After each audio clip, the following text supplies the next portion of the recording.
इस प्रोग्राम में खुशामदीद कहते हैं। मैं हूं कामरान शाहिद। आज का प्रोग्राम वैसे मैंने शुरू तो किया है और सोचा ये था कराची के ऊपर करूंगा और उस पर करूंगा ज़रूर, क्योंकि कराची में गोली चलती है और भत्ता चलता है और इसके अलावा में कुछ नज़र नहीं आता। पिछले 4 साल से एटलीस्ट यही पोजीशन नज़र आ रही है। लेकिन उसके साथ साथ रहमान मलिक साहब ने जो है अभी प्रोग्राम हमारे शुरू होने से पहले एक धुआंधार प्रेस कॉन्फ्रेंस कर दी और उसमें उन्होंने पाकिस्तान मुस्लिम नून के ऊपर जो है वो इल्ज़ामात की भरमारी कर डाली।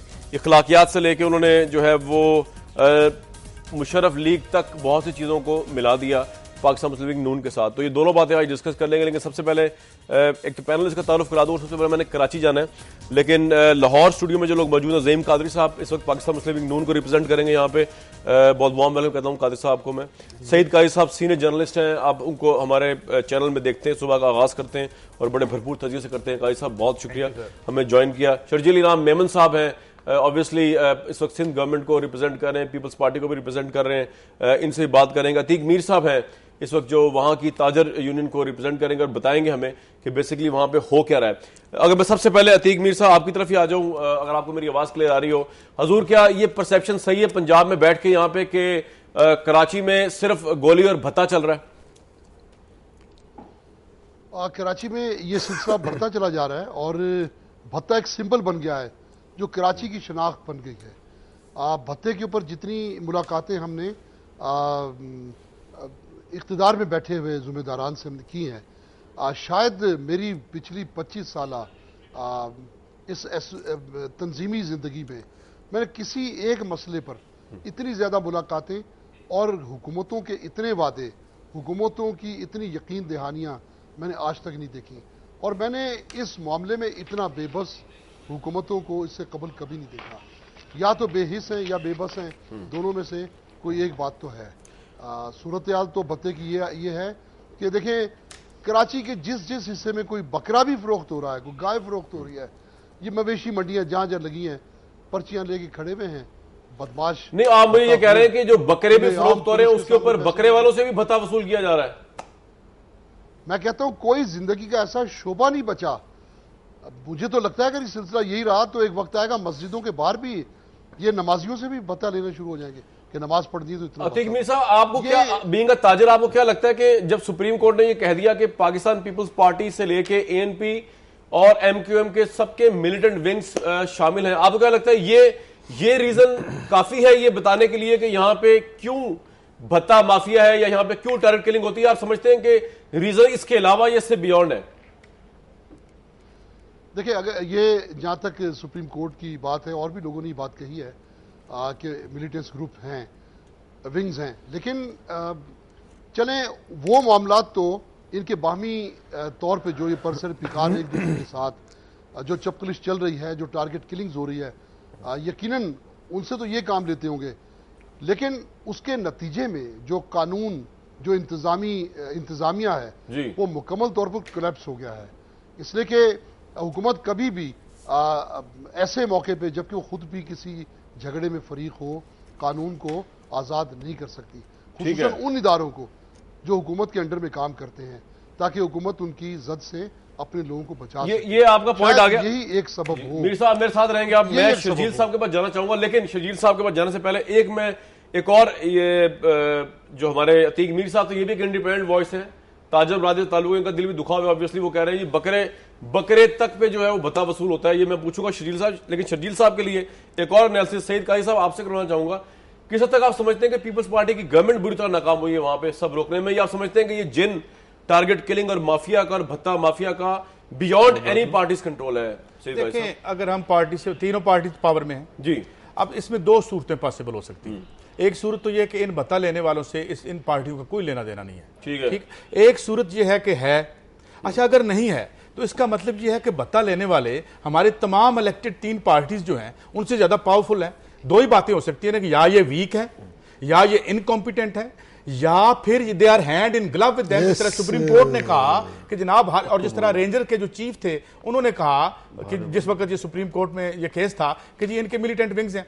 अब बात ये है कि अब इस लोग किधर देखें। अगर हमारे इलेक्टेड नुमाइंदे ना हमें तहफ़्फ़ुज़ दे सकते हैं, हम टैक्स भी देते हैं और जितना देते हैं शायद कोई और नहीं देता, तो इस मेरे ख्याल में क्लीशे बन गया है। हम रोजाना ये रिपीट करते हैं। 3 ऑप्शन है आपके ज़हन में? देखें ना जी, 3 ऑप्शन बनते हैं ना, चौथी तो या ये मिलके कर रहे हैं, ठीक है।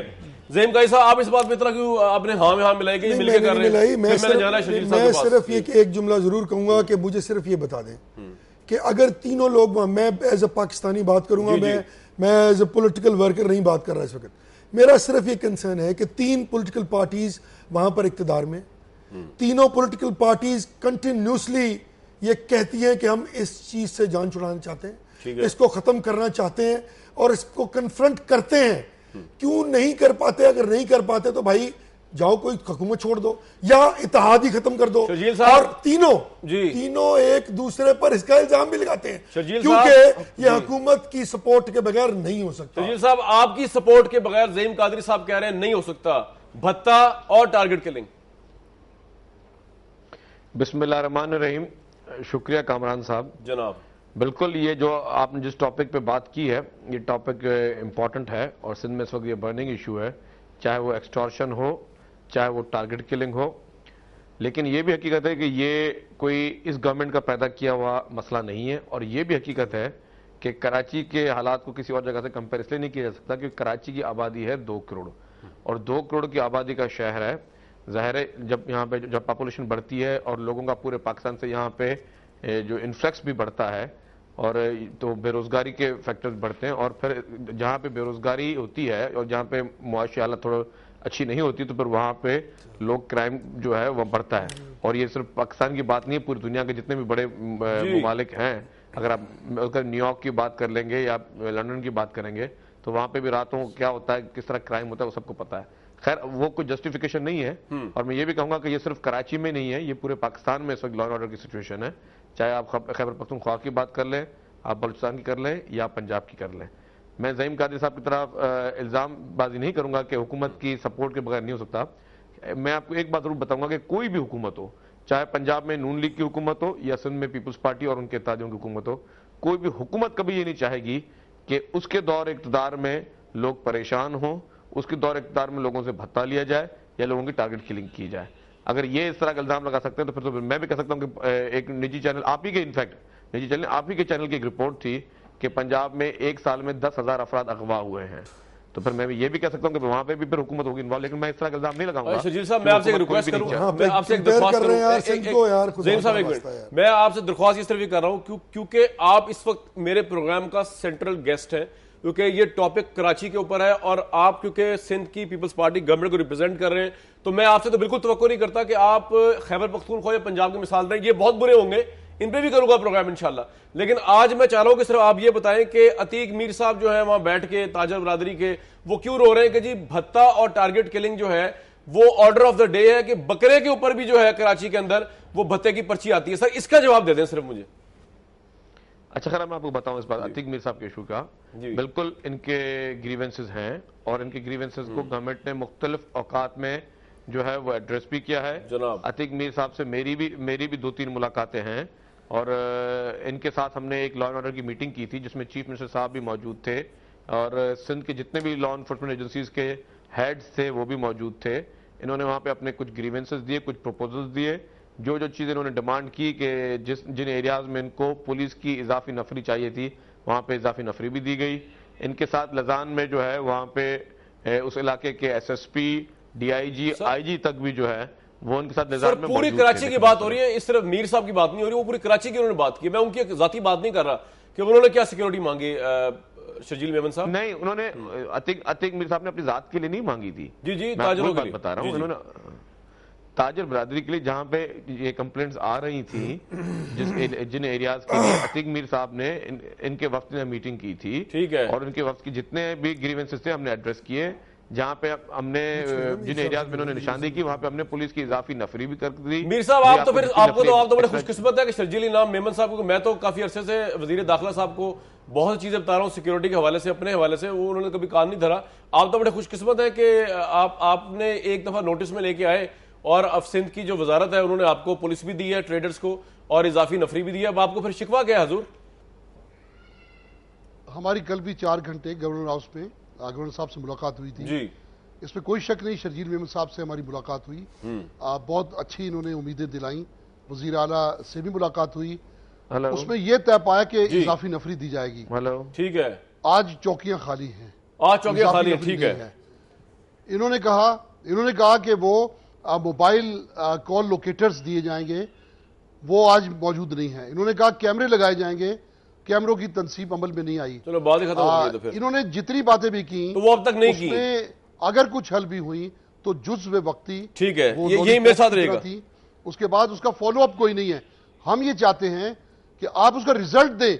अगर एक डॉक्टर कहता है मैंने अपना भरपूर और बेहतरीन इलाज किया और मरीज शिफायाब नहीं हुआ, तो मरीज को ये कहने का हक है कि मेरा इलाज किया जाए, ठीक है, और मैं शिफायाब नहीं हूं। आप मेरे साथ रहेगा। तो एयाज लतीफ लेजो साहब, आपको मेरी आवाज आ रही है? जी बिल्कुल आ रही है। हजूर ये बताइए कि शर्जील इनाम मेमन साहब भी हमारे साथ मौजूद हैं। वो अतीक मीर साहब ताजरों का रोना रो रहे हैं और बता रहे हैं कि कराची के अंदर जो है वो ऑब्वियसली टारगेट किलिंग और भत्ता माफिया जो ऑर्डर ऑफ द डे है कि बकरे वाले को भी जो है पर्ची मिलती है। तो लेकिन शर्जील इनाम मेमन साहब ने तो जिस तरह अपनी बेबसी का इजहार किया, वो मुझे ऐसा लग रहा है जैसे कि हुकूमत बेचारी बहुत ही बेबस है, यह हुकूमत उनके पास है ही नहीं। आप खुद वहां पे रहते हैं सिंध के अंदर, आपका अपना एनालिसिस किया है कि हुकूमत बेचारी बहुत ही बेबस है भत्ता माफिया के आगे हमें हमदर्दी करनी चाहिए इनसे? देखिए जनाब, ये जो बसें चलती है ना, उन पे बाज दफा मज़ाहिया जुमले लिखे होते हैं जी, और एक जुमला होता है कि चली जा रही है खुदा के सहारे। अच्छा, तो ये जो कराची का शहर है, ये गुज़िश्ता 5 साल से, बल्कि मुशर्रफ साहब के आखिरी दिनों से ये खुदा के सहारे चल रहा है। सराजीवो में भी इसकी हालत नहीं रही होगी और द स्पेन ऑफ 4 इयर्स के सराजीवो में भी इस तरह नहीं होगा कि मुतारफ ग्रुप लोग ले जाएं, लाशें आए और बोरियों में बंद लाशें रोज 20-25 आए, और हमारी जो रूलिंग लीडरशिप है वो कहे कि जनाब वाशिंगटन में भी इस तरह होता है, मैक्सिको सिटी में भी इस तरह होता है। देखिए हमारी सुप्रीम कोर्ट तशरीफ लाई थी, चीफ जस्टिस साहब ने 3 इनको डायरेक्शंस दी थी। एक तो नो गो एरियाज का खात्मा किया जाए, दूसरा डिलिमिटेशन ऑफ कॉन्स्टिट्यूएंसीज की जाए, और तीसरा डी वेपनाइज किया जाए। मगर उन तीनों में से किसी एक चीज पे भी अमल नहीं हुआ। क्यों? हमारी सुप्रीम कोर्ट के जज साहब नहीं, क्यों अमल नहीं हुआ? वो क्यों नहीं अमल होता आपके ख्याल में?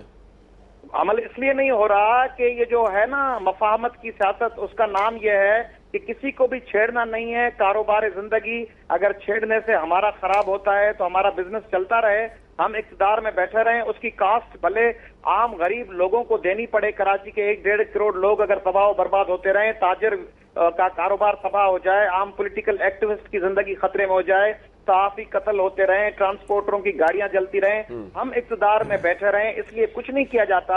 कल भी सुप्रीम कोर्ट ने कहा है कि जिन लोगों को सजाएं सुनाई गई उनके खिलाफ एक्शन नहीं हुआ। जो लोग गवाहियों के लिए पेश होते हैं, आपको पता है डीजी रेंजर्स ने कहा है हम लोग पकड़ के हवाले करते हैं, उनको छोड़ दिया जाता है। इस किस्म की मिसालें कायम है। चक्रागोट में जो हमला हुआ था, कराची का तो पुलिस ऑफिसर जो उसको भी वहां से फारिग कर दिया क्योंकि उसने पैसे लेके जो है मुजरिम को छोड़ दिया। नहीं, न सिर्फ फारिग कर देते हैं लोगों को, बल्कि बाज दफा मीडिया के सामने उसको पेश ही नहीं करते। नहीं, मैं ये बड़ी अहम बात है। शर्जील मेमन साहब से पूछूंगा कि आपके एक अहम तरीन आला अफसर को जो है सिर्फ कराची बदर किया गया, हालांकि रिश्वत लेके उसने इतने बड़े मुजरिम को छोड़ दिया, तो सर ये तो सारी बात तो है, उसको दूसरों पर नहीं डाल सकते। आपकी अपनी मशीनरी जो है उस पर अगर ग्रिप नहीं है तो फिर वाकई घर बैठ जाना चाहिए। अगर आप लॉ एंड ऑर्डर जो है कराची का अहम तरीन जगह का, जहां से पाकिस्तान कमर्शियल हब है, पाकिस्तान की आप खुद बता रहे 2 करोड़ की आबादी है, तो फिर घर बैठ जाए, किसी और काम करने दे। ये जवाब लूंगा शर्जील इनाम मेमन साहब से और बाकी लोगों से इस प्रोग्राम में ब्रेक के बाद। व्यूअर्स,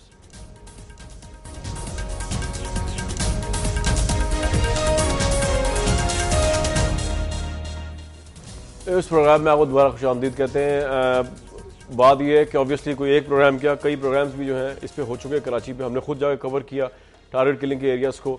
लिसानियत की बुनियाद पे शायद न्यूयॉर्क में भी लोगों को नहीं मारा जाता, और भत्ता माफिया वहाँ पे अगर इतना ही नजर आ रहा और डिस्कस हो रहा कि वाकईतन बुचर्स की शॉप पे भी भत्ते के पहुंच रहे हो, तो मेरा ख्याल से अमेरिका की इंतजामिया इतनी मफलूज हाल नहीं जितनी पाकिस्तान पीपल्स पार्टी की नजर आती है कराची के अंदर। मैं शर्जील इनाम मेमन साहब से कमेंट लेना चाहूंगा, लेकिन काजी साहब आपने कुछ जल्दी से कमेंट करना है। एक तो उन्होंने कह दिया कि जनाब ये बिल्कुल इन्होंने एडमिट कर लिया शर्जील मेमन साहब की जो बात मैं अपनी नाकिस अकल से समझ पाया हूं कि जी ये हमसे कंट्रोल नहीं होता जिस तरह, क्योंकि हालांकि जो उन्होंने मिसाल दी है न्यूयॉर्क में ऐसे नहीं और है, वहां भी लॉ एंड ऑर्डर का मसला, मगर उसकी नौयत ये नहीं है। यहां पे लगता है कि, और आप कह रहे हैं 2 करोड़ का शहर, हजूर शाम को 5 करोड़ का भत्ता भी जो है वो इकट्ठा होता है, वो किधर जाता है? 15 करोड़ का डिफरेंट, मतलब उसमें कोई स्टेट बैंक की फिगर तो है नहीं।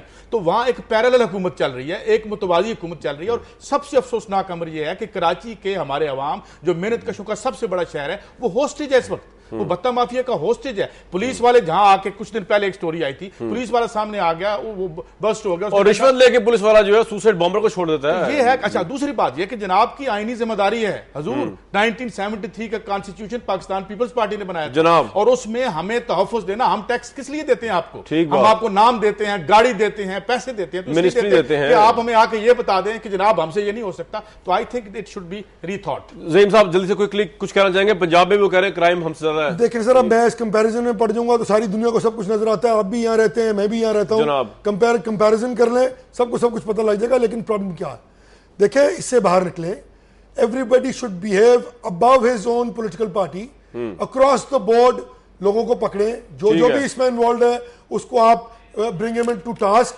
अब देखिए ना, बकरों तक चले गए लोग।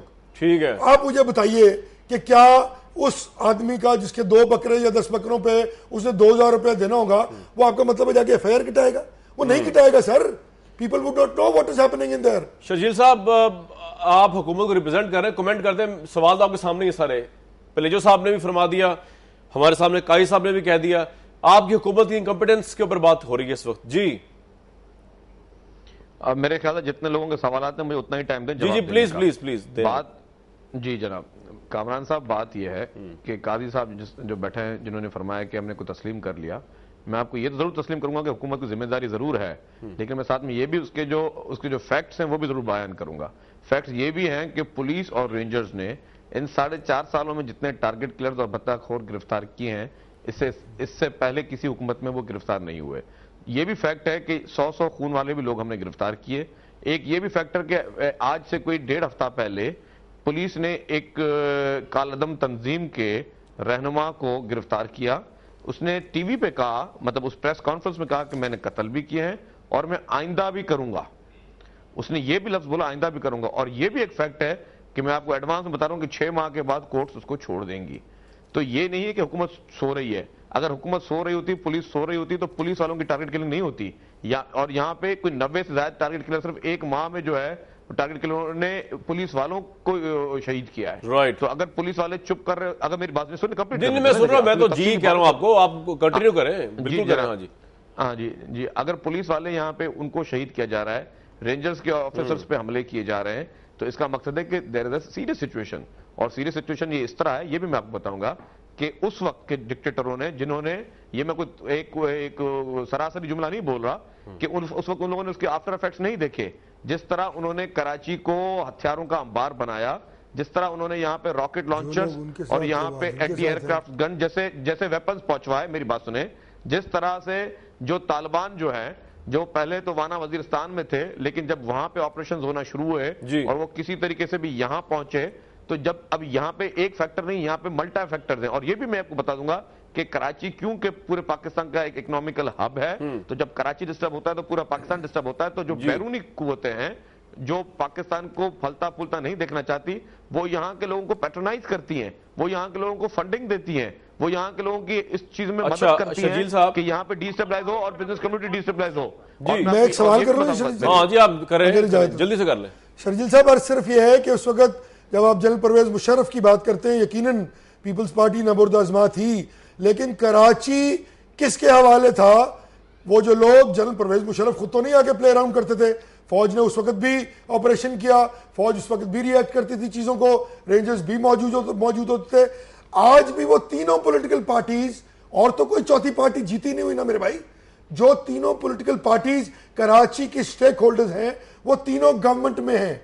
मैं गलत कह रहा हूं? अगर गलत कह रहा हूं तो बता दीजिए। और जब वो तीनों पॉलिटिकल पार्टीज स्टेक होल्डर हैं, गवर्नमेंट में मौजूद हैं और एक दूसरे पर डायरेक्टली इल्जाम लगाती हैं, ये मैं नहीं कह रहा हूं, आपके लोगों ने इल्जामात लगाए दोनों पॉलिटिकल पार्टीज पे, एएनपी ने इल्जामात लगाए दीगर दोनों पॉलिटिकल पार्टीज पे।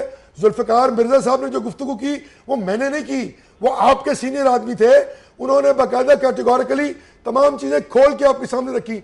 क्या पॉलिटिकली जो पॉलिटिकल लोग हैं वहां, उन्होंने इसके सियासी हल पे किसी किस्म की कोई जुस्तजू या जिसको कहते हैं कि मूविंग फॉरवर्ड कोई इकदाम किए कि शर्जील साहब, हल इसका किया जाए? कामरान साहब मैं भी कुछ ऐड कर दूं फिर। हाँ जी कर दे आज शर्जील साहब से हमदर्दी हो रही है, बेचारों के ऊपर सारे अटैक कर रहे हैं जी। पेजो साहब कर दें। कामरान साहब अर्ज ये है कि हमारे भाई शर्जील साहब ने कहा कि हमने बहुत से दहशतगर्द गिरफ्तार किए हैं। जनाब मुझे ये लिस्ट बता दें कि कितने दहशतगर्द कन्विक्ट हुए, नंबर 1।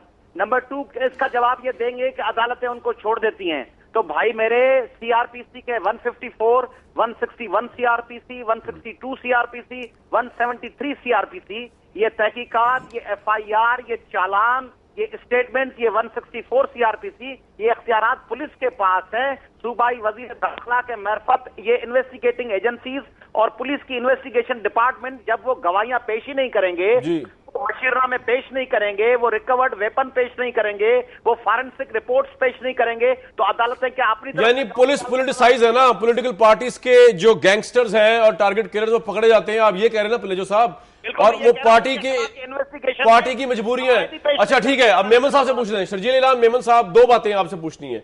एक तो आपकी बातें सुन के मुझे यकीन करें आपसे हमदर्दी हुई, ये लगे नहीं रहा कि आप इख्तिदार में, लग ऐसे रहा है कि इख्तिदार किसी और के पास है और आपके ऊपर जुल्म और ज्यादती हो रही है, और मैं आपसे पूछ रहा हूं कि हो क्या रहा है। पहली बात तो ये। दूसरी, आपने ये कहा कि जी वेपनाइज कर दिया गया इस कराची के शहर को पिछले दौर हुकूमत में, मुशर्रफ के दौर में। अब एमक्यू भी मौजूद नहीं है, लेकिन अगर देखा जाए ना लॉजिकली, तो आपने बिला वास्ता इनडायरेक्टली उनकी वजारत दाखिला पे इल्जाम लगा दिया, क्योंकि ऑब्वियसली उनका वजीर दाखिला कराची का सिंध को चला रहा था और उन्हीं का मेयर था, सब कुछ उन्हीं के पास था, तो आपने एमक्यू पे इल्जाम लगा दिया बेसिकली इनडायरेक्टली, जो आज आपकी था दी है जी मेमन साहब। अब कामरान साहब, अब आपके तज्जियों पे तो मैं तज्जिए नहीं कर सकता, ना करें, मैंने खाली परवेज मुशर्रफ का, आप सुन लें, हाँ, मैंने खाली परवेज मुशर्रफ का नाम नहीं लिया, मैंने ये जरूर कहा कि डिक्टेटरों के दौर में, और जो इस कराची की जो हालात बिगड़ी, वो बिगड़ी जनरल ज़ियाउल हक के दौर में।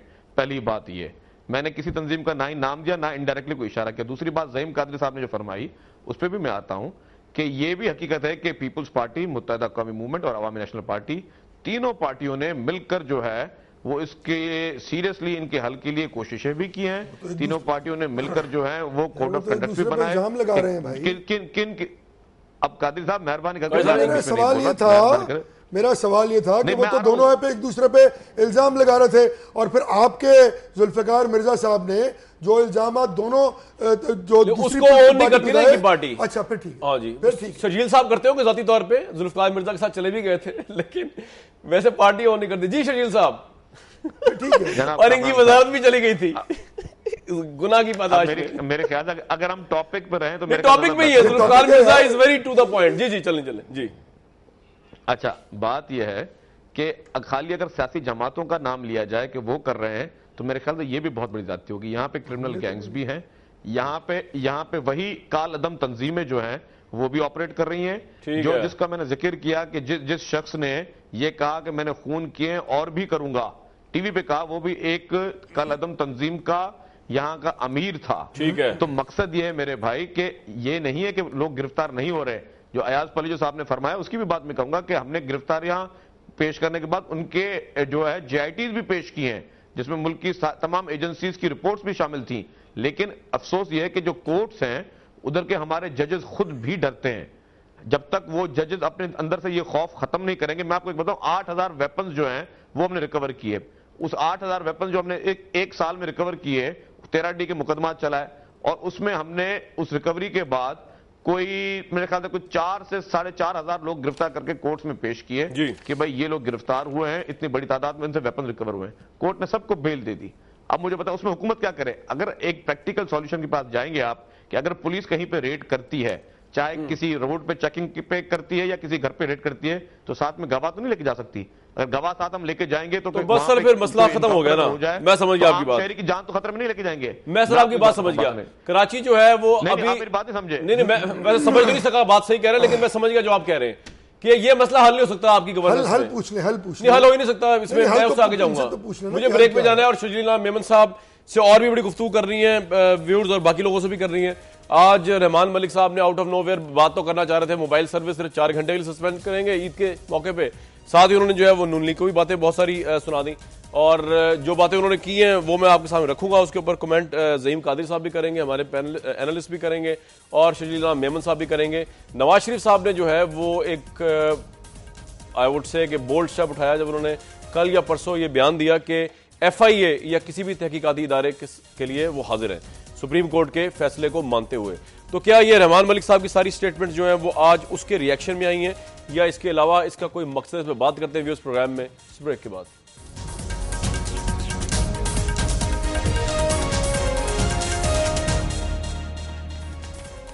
इस प्रोग्राम में आप दोबारा खुशामदीद कहते हैं। रहमान मलिक साहब ने आज मीडिया से गुफ्तगू की और उन्होंने ये बताया कि एक तो मोबाइल सर्विस सिर्फ 4 घंटे के लिए मुअत्तल की जाएगी, पूरे दिन के लिए नहीं। ये बहुत बड़ी खुशखबरी है, पूरा दिन जो है बच जाएगा। लेकिन उसके साथ साथ उन्होंने जो है वो नून लीग के ऊपर जो है बड़ा फियर्स अटैक किया। ज़हीम कादरी साहब, बेसिकली जो उन्होंने इल्जामात की चार्जशीट लगाई है तो मैंने पढ़ी, मुझे वो आपने पढ़ ली है, सुन ली है, देखिए भी ठीक है। अर्ज ये है कि एक तो मैं ये बात इस पे कमेंट करना चाहता हूँ कि फोन बंद करके जब आप चीजों को ठीक करने की कोशिश करें तो आप ये मान रहे हैं कि आपकी इंटेलिजेंस एजेंसीज नाकाम हो गई हैं, वो कोई डिलीवरेंस नहीं है, और वही इनकॉम्पिटेंट, करप्ट और जो डिसऑनेस्ट एटीट्यूड है गवर्नमेंट का वो फिर प्रिवेल कर रहा है। ये वो कराची वाली बात है, फोन बंद कर दें जी, यानी कि अगर किसी ने मतलब ये कि लोग घरों से निकलना बंद कर दें तो चोरी नहीं होगी, फोन बंद कर दें तो कुछ नहीं होगा। किधर गई इंटेलिजेंस एजेंसीज, वो क्यों नहीं इन फोन्स को ट्रेस कर सकती, बल्कि फोन चलाने चाहिए। अच्छा, अब उससे आगे भी आ जाए। दूसरी बात आपने बात की है जिस शख्स की झूठों को आईजी है, वो कैटेगोरिकली कह रहा हूं, और उस शख्स को मैं झूठा नहीं कह रहा, इस मुल्क के सुप्रीम कोर्ट ने उसको कहा है कि ये शख्स सादिक और अमीन नहीं है। हो गया, लिख दिया उन्होंने, तो फिर सेनेटरशिप क्यों छोड़ी? वो तो उन्होंने उनसे गलतफहमी हुई थी पेपर्स की, गलतफहमी उनकी गलतफहमी सबको पता नहीं मौजूद। तो फिर देखिए ना, इस लेवल का आदमी अगर मियां साहब को मुबासे की दावत दे रहा है, मैं हाजिर हूं और बड़े लोग हैं, आइए बात कीजिए, आप हैं कौन, अपनी क्रेडिबिलिटी तो बताइए।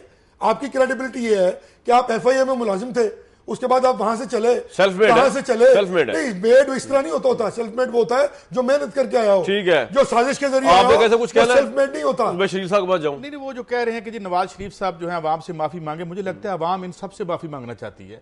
आप जो अगला बजट बना रहे हैं, मैं सिर्फ ज़िमनन कह रहा हूं, आपकी तारीख का सबसे बड़ा खसारा है।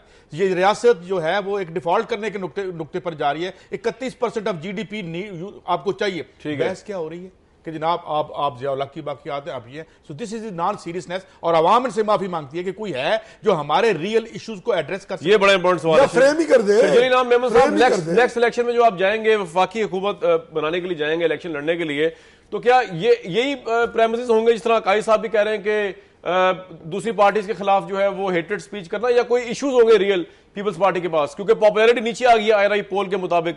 शजील साहब, आपकी पार्टी की, मुझे भी अफसोस है, हालांकि मैं पार्टी नहीं हूं सारे उसमें। जी कामरान साहब, बड़ी मेहरबानी आपकी, मेहरबानी करके मुझे भी पेशेंटली सुने आप, प्लीज। पहली बात, अगर आप उन सर्वेज की, पोल्स की बात करते हैं तो वो तो हर साल नीचे आ रही है पीपल्स पार्टी की popularity according to the surveys, लेकिन पता नहीं क्यों बाय इलेक्शंस सिंध में भी हम जीत जाते हैं जहां पे हमारी हुकूमत है, और पंजाब में जहां पे हमारी हुकूमत नहीं है उसके भी आखिरी 2 बाय इलेक्शंस हमने जीते हैं। तो इससे तो ये पता चल गया कि शायद अवाम गलत है और वो सर्वेज ठीक है।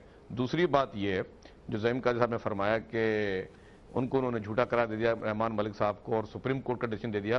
तो सुप्रीम कोर्ट का डिसीजन तो ये भी है कि 1990 के इलेक्शन में धांधली हुई थी, तो जो वजीर आजम अपने आप को मैंडेट की दावा करते थे वो भी झूठे साबित हो गए। तो हाजिर है ना, इन्वेस्टिगेशन तो कीजिए शर्जील मेमन साहब, इन्वेस्टिगेशन तो शुरू कीजिए। ना बोले ना, काजी साहब बीच में ना बोले, इन्वेस्टिगेशन कर लेना। कल आपने वादा किया था कि आप इन्वेस्टिगेशन शुरू करेंगे, आप उस बात पे ना। अच्छा, इनका पॉइंट सुन ले, उसके बाद आता हूं काजी साहब। This is your responsibility. नहीं, मैंने उनको चुप करा दिया है, मैंने उनको बिल्कुल चुप करा दिया। आप कंप्लीट कर लें अपनी बात। इनकी सारी तकरीर में सुन रहा था। अरे आप सुन रहे, ठीक, अब आप इनकी बात सुनिए। नहीं, प्लीज आप इनकी बात सुनिए, फिर आपकी मौका दूंगा। दे दिया, बिल्कुल ठीक है। सुन ले, सुप्रीम कोर्ट ने ये तो डिसीजन दे दिया कि इंतखाबात में धांधली हुई, सुप्रीम कोर्ट के डिसीजन में लिखा हुआ है। तो धांधली के बाद जो उस वक्त 1990 में जो मैंडेट का दावा कर रहे थे तो वो भी झूठे साबित हुए। मुआहदे करके मुल्क से बाहर गए और कहा 10 साल तक हमने मुआहदा नहीं किया, वो भी झूठे साबित हुए। मोहतरमा बेनजीर भुट्टो साहबा की हुकूमत को गिराने के लिए उसामा बिन लादेन से पैसे लिए और उस वक्त फंडिंग फराम उनको हुई और कहा हमने नहीं किया, वो भी झूठे साबित हो गए। तो इस तरह अगर झूठों के हम फहरिस्त शुरू करेंगे तो फिर इनके पास तो एक मिनट मेरा एक सवाल है आपसे। ये तो बड़ा आपके पास नादिर मौका है, आपने अगर साबित करना है, मियां नवाज शरीफ साहब ने अपने आप को पेश कर दिया आपकी FIA के सामने, अब इससे बड़ी बात और क्या हो सकती है? तो आप साबित कर दें कि देखें, तो प्रूफ करें ना इसको, कोर्ट ने नाम नहीं लिया किसी का। जी, मियां नवाज शरीफ साहब ने कोई कमाल नहीं किया, सुप्रीम कोर्ट का ऑर्डर था, वो ना आप भी पेश करते, ना पेश करते FIA उठा के ले आते। नहीं, मैं ये नहीं कह रहा, मैं तुम्हारी और तुम्हारी FIA सुप्रीम कोर्ट का डिसीजन उठा के ले आती, लुट पड़ी हुई है, उठा के ले आती। नहीं, सुप्रीम कोर्ट डिसीजन था भाई। उठाने का क्या बात कर रहे हो भाई? सुप्रीम कोर्ट ने हेलो, अगर इन्वेस्टिगेशन में उठा के ले जाती, हमने चूड़ियां पहनी हुई है, क्या करते हैं? उठा के ले जाते तुम। अच्छा, ये वो मुशर्रफ का दौर नहीं है वो भाई सुप्रीम कोर्ट का डिसीजन था, तो हाजिर है ना, सुप्रीम कोर्ट के लिए हाजिर है। अच्छा, वो ये कह रहे हैं किधर ले जाते तुम? तो आपका साबिक वजीर आजम उठा के ले जाते तुम, उसको उठा मजाक बोल रहा है कोई? अगर उठा के ले जाते तुम, अगर एफआईए को कॉल करते नहीं आते तो उठा के तो ले जाएंगे ना, एफआईआर कॉल करेंगे, जाएंगे, अब तो क्या कह दिया ना जाएंगे, देखें, उठा के ले जाती। अच्छा, वो उन्होंने वैसे ही कह दिया, वैसे क्यों क्यों भाई आसमान से उतरे हुए हैं कि सुप्रीम कोर्ट के डिसीजन से भी ऊपर है? तो सुप्रीम कोर्ट का क्या डिसीजन सुप्रीम हाजिर कोर्ट है के डिसीजन ना, से भी ऊपर है वो? कह दिया कि भाई जाएंगे, तुम भेज दो बंदे, जाएंगे, इंक्वायरी करो, उठा के कौन लेके जा सकता? मैं शर्जील साहब को ये कह रहा हूँ, एक मिनट तुम्हें तो आदत पड़ गई लोगों को उठाने की, एफआईए से लोगों को उठाने की आदत पड़ गई तुम्हें। वही काम जो मुशर्रफ कर रहा था वही तुम कर रहे हो, एफआईए से उठवा लेंगे। बेनजीर भुट्टो ने मियां शरीफ साहब को उठवाया था ना एफआईए से, वही आदत फिर वही काम शुरू कर रहे हो कि उठा लेंगे। तुम्हारा तो वतीरा है, पीपल्स पार्टी हमेशा एफआईआर को मुझे एक सवाल इस्तेमाल करती रही है, लोगों को उठाने के लिए।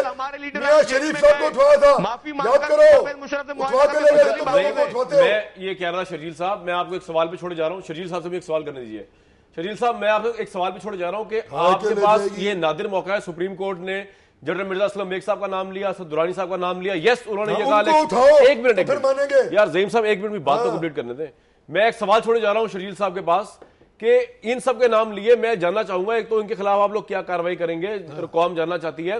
जिनके नाम नहीं लिए वो तो अभी उनके भी आप जरूर इन्वेस्टिगेट करें, और आपको अल्लाह ने नादिर मौका दिया है कि जिस तरह बेनजीर भुट्टो साहब एक कातिल आप पकड़ सकते थे या पकड़ सकते हैं, इस तरह 90 के इलेक्शन की रिगिंग में आप लोगों को पकड़ सकते हैं और नवाज शरीफ साहब को गलत प्रूफ कर दें कि वो कहते हैं कि मैंने करोड़ों रुपया टैक्स दिया 90 में, तो मैं 25 लाख रुपए क्यों लूंगा। ये सवाल मैं आपको छोड़ के जा रहा हूं, इस पे आप तहकीकात करने का नादिर मौका है, उसको आप मिस ना करें ताकि आपके पास प्रूफ आ जाए इसका। मैं व्यूज प्रोग्राम वापस आता हूं एक ब्रेक के बाद।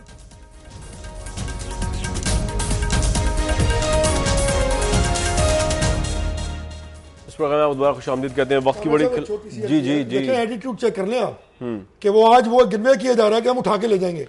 ये है एटीट्यूड इस पॉलिटिकल पार्टी का। मुंह से निकल गया है, मुंह से नहीं निकला सर, ये निकलता नहीं है भाई साहब। आप कमेंट करें, मैंने जाना कराची, उठा के लेके जाने की बात कर रहे हैं। मेरे भाई बैठे हैं यहाँ पे और उधर भी बैठे हैं, ना लड़ा करें, आपकी कोई लड़ाई नहीं है। अगर आज आपके मंशूर निकाल के देख लें कि क्या एड्रेस क्या है आपको इन मेहमत इश्यूज के लिए, इन चैलेंजेस के लिए, एक जमात इस्लामी से लेकर पीपल्स पार्टी तक सारे एक निजाम पे जो है इनका इत्तेफाक है और सब हम फरोई बातों पे लड़ रहे हैं। कौन सी उठा के लेते, नहीं कहना चाहिए था, कोई और लफ्ज इस्तेमाल कर लेते, मगर कोई जेन्युइन इनका कोई इख्तलाफ है कि जी हम यहाँ पे मकानियत साहब मफादात की जंग है, मैनिफेस्टो पे इलेक्शन लड़ेंगे आप या जी। शर्जील इनाम मेमन साहब की लाइन अल्लाह के फल से तो नहीं, खैर पता नहीं किस तरह ड्रॉप हो गई। मेरे ख्याल में वैन आपका कुछ जेन्युइन कॉन्फ्लिक्ट नहीं है तो हम कब तक कौम का हिजान ऊपर नीचे ले आएंगे। राइट व्यूअर्स, आज का ये प्रोग्राम था, बहुत शुक्रिया आप तमाम लोगों का। मैं सिर्फ इस पर कंक्लूड करूंगा कि पाकिस्तान की डेमोक्रेसी और सियासत को भी इतना मैच्योर हो जाना चाहिए कि माजी या मौजूदा इल्जामात के बजाय इश्यूज के ऊपर पॉलिटिक्स करें। और शर्जील मेमन साहब, पाकिस्तान पीपल्स पार्टी के पास बड़ा नादिर मौका है, अगर वो समझते हैं कि इलेक्शन रिग हुआ और उनके पास सबूत है और वो इन्वेस्टिगेट कर सकते हैं फेयरली, तो वो उनको जरूर करनी चाहिए। लेकिन अगर वो नहीं कर सकते तो फिर इल्जामात की सियासत से अब हमें बाहर निकलना चाहिए, क्योंकि इल्जामात हर एक पे लगे हुए, ख्वाह उसका ताल्लुक किसी भी पार्टी से हो, इससे बाहर निकल के इश्यूज पे पॉलिटिक्स करनी चाहिए। मैं सिर्फ यही आज के प्रोग्राम में मैसेज कन्वे कर सकता हूँ। मुझे नेक्स्ट टाइम तक के लिए, कल तक के लिए इस प्रोग्राम के प्लेटफॉर्म से इजाजत दीजिए।